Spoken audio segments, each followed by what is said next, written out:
très dur pour tous les paysans en général et en particulier les maraîchers de notre pays. Parce que la plupart de nos productions sont exportées vers le Nigeria. En l'occurrence, la tomate que vous voyez derrière moi, il y a la carotte, il y a le concombre. Il y a beaucoup d'autres produits qu'on peut citer. Donc c'est principalement ces cultures que nous envoyons vers le Nigeria.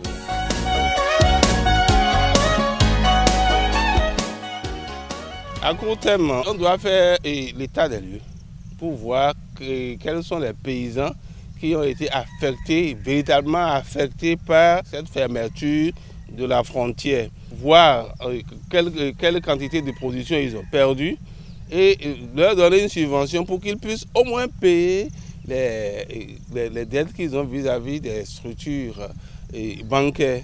Tenir un cahier de gestion, c'est déjà un problème, mais on peut évaluer.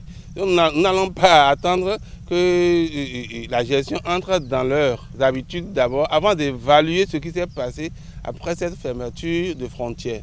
Deuxièmement, nous devons de plus en plus transformer nos tomates sur place. Cela n'est pas difficile. Il y a des techniques que des ménages peuvent utiliser, n'est-ce pas, pour pouvoir conserver leurs tomates. Cela peut durer jusqu'à 1 an, 12 mois.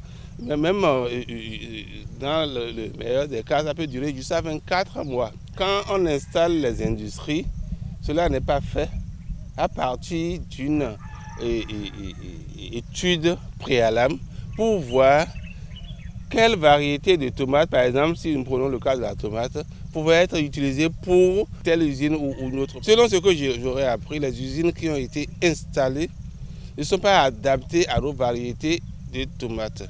Les tomates qui doivent être usinées dans ces installations doivent avoir très peu d'eau, n'est-ce pas? Doivent avoir un taux d'humidité très peu. Alors que nos variétés ici sont des variétés gorgées d'eau.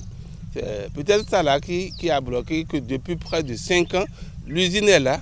Et je ne sais pas si c'est devenu un éléphant blanc, ce que je ne souhaite pas. Mais vraiment, il faudrait que pour les prochaines fois, on puisse faire une étude préalable pour voir quelle variété, quelle usine il faut installer pour nos variétés ou adapter des variétés, n'est-ce pas, qu'il faut pour ces usines-là et apprendre à nos paysans, n'est-ce pas, à cultiver ces variétés.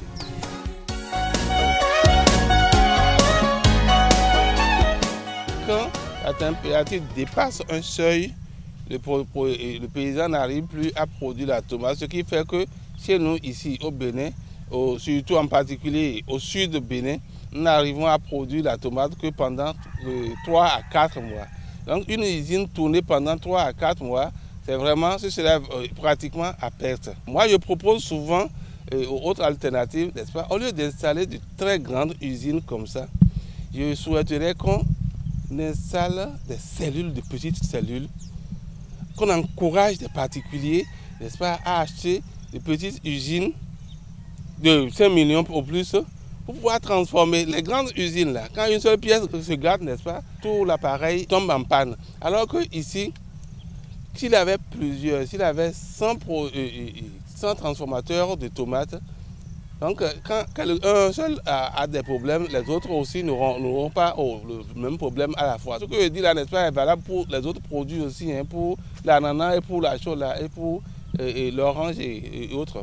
Si on pouvait éduquer les ménages, n'est-ce pas, à conserver ne serait-ce que 50% de leur consommation de tomates annuelle, ça va régler le problème dans une grande mesure. Et ce n'est pas du tout difficile, c'est des bocaux. Vous chauffez et vous écrasez la tomate, vous envoyez ça au feu pour enlever un peu l'eau pour que cela se déshydrate un peu.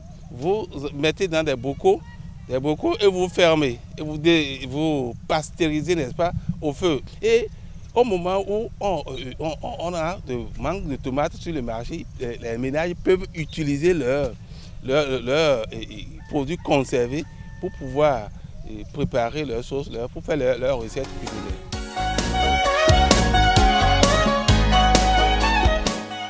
Pour qu'une fermeture d'une frontière ne crée pas des problèmes, tout d'abord nous devons commencer par consommer ce que nous produisons. Parce que les légumes en général, on en consomme très peu ici au Bénin par rapport par exemple au Sénégal et au Mali. On en consomme très peu.